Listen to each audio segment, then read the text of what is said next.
Jordan PM caught between angry public, international lenders file. In this June 7, 2018 file photo, Jordanian riot police and security forces scuffle with protesters during a demonstration outside the Prime Minister's office in Amman. Jordan's new Prime Minister, Omar Rizaz, won't have much time to deliver on promises to rescind a proposed tax increase and implement economic reforms with more consideration for the country's struggling poor and middle class. Union leaders who toppled the previous prime minister last week through widespread protests say they will go back to the streets if Rizaz does not deliver. AP photo, Raad al-Adaila, file, Amman, Jordan. AP, Jordan's new prime minister won't have much time to deliver on promises to rescind a proposed tax increase and implement economic reforms with more consideration for the country's struggling poor and middle class. Union leaders who toppled the previous prime minister last week through widespread protests say they will go back to the streets if his successor, Omar Rizaz, does not deliver. Rizaz, a former senior World Bank official, faces a tough task. He must diffuse public anger at economic policies seen by many as unfair, while introducing reforms that can reduce Jordan's debt-to-GDP ratio to a level acceptable to international lenders. He has promised a more inclusive path, but has also tried to lower expectations in recent days in meetings with representatives of unions, political parties and legislators. There is no magic stick. There is no painkiller. This is a long path, a difficult path, he said earlier this week. But God willing, the target is clear and the leadership is united with the people in achieving it. After swearing in his new cabinet on Thursday, Rizaz promised to work with various segments of society as he tries to overcome the country's economic challenges. We will be addressing these essentially and mainly by opening the books, exploring with the population, with representatives, with the civil society. In any reform efforts, Jordan can count on some goodwill from allies such as the United States, the European Union and Gulf states.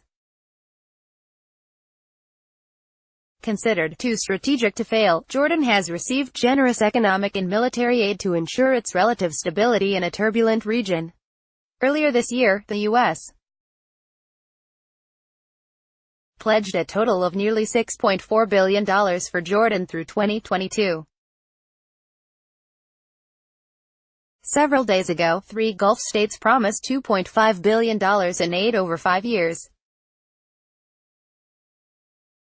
On Wednesday, Qatar's foreign minister pledged $500 million in infrastructure investments in Jordan and said his country would offer 10,000 jobs to Jordanians. On the other side of the balance sheet, the fallout from conflicts triggered by the 2011 Arab Spring uprisings has led to a potentially destabilizing economic downturn in Jordan. The violence disrupted trade with Iraq and Syria, as well as the flow of cheap natural gas from Egypt. At the same time, the influx of hundreds of thousands of Syrian refugees burdened water and energy-poor Jordan and its weak infrastructure.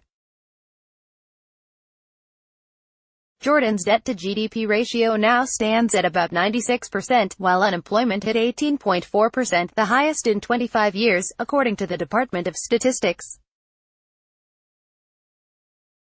In 2016, the International Monetary Fund agreed to pay $723 million to Jordan over 6 years, linking disbursement to subsidy cuts, tax increases and other fiscal reforms. Adherence to such prescriptions was to reduce Jordan's debt-to-GDP ratio to 77% in 2021. Instead, Jordan's rollout of the reforms has brought its citizens to the streets. Jordanians have protested regularly in recent months, as prices of bread and electricity shot up. Demonstrations intensified when the government announced its planned tax increases. Starting earlier this month, thousands of Jordanians demonstrated outside the Prime Minister's office every evening, chanting, "Manash, we don't have," a federation of 17 unions, including pharmacists, doctors, engineers, and shop owners, staged 2 one-day warning strikes during this period. We arrived at a point where we have nothing left, said Khaled Hilmi, a pharmacist in Wedat, a Palestinian refugee camp in the Jordanian capital, Amman. Hilmi said his household costs have skyrocketed. He would not discuss his finances in detail, but said a large chunk of his earnings goes back to the government in taxes and fees.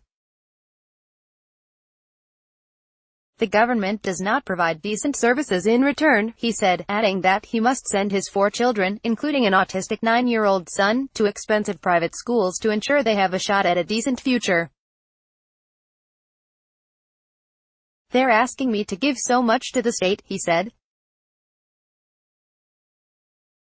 But at the same time they give high incomes to parliament members and Mercedes cars to their ministers.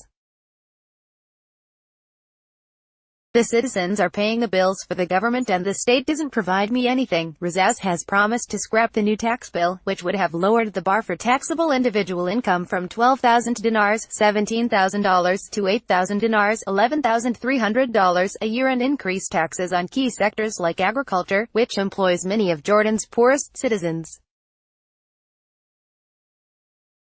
Many Jordanians see the appointment of Razaz, seen as a leading reformer, as a victory.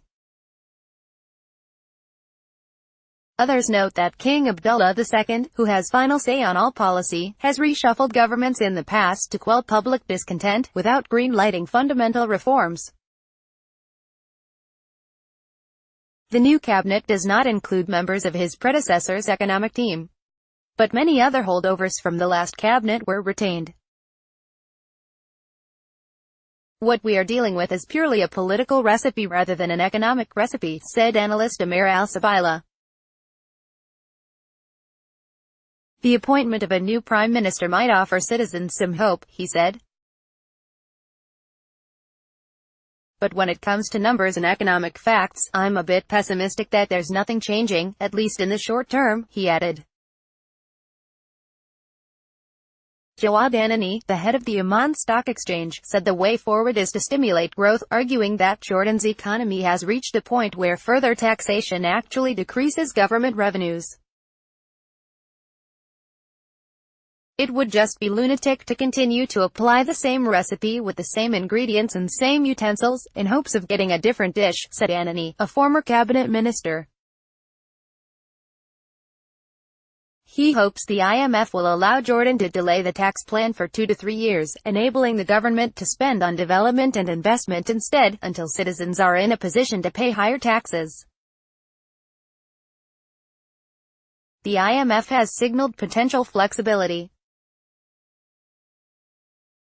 On its website, it said it welcomes King Abdullah's call for a national dialogue on the economy as a very positive step forward, and that it looks forward to conducting a second review of Jordan's reform program with the new government.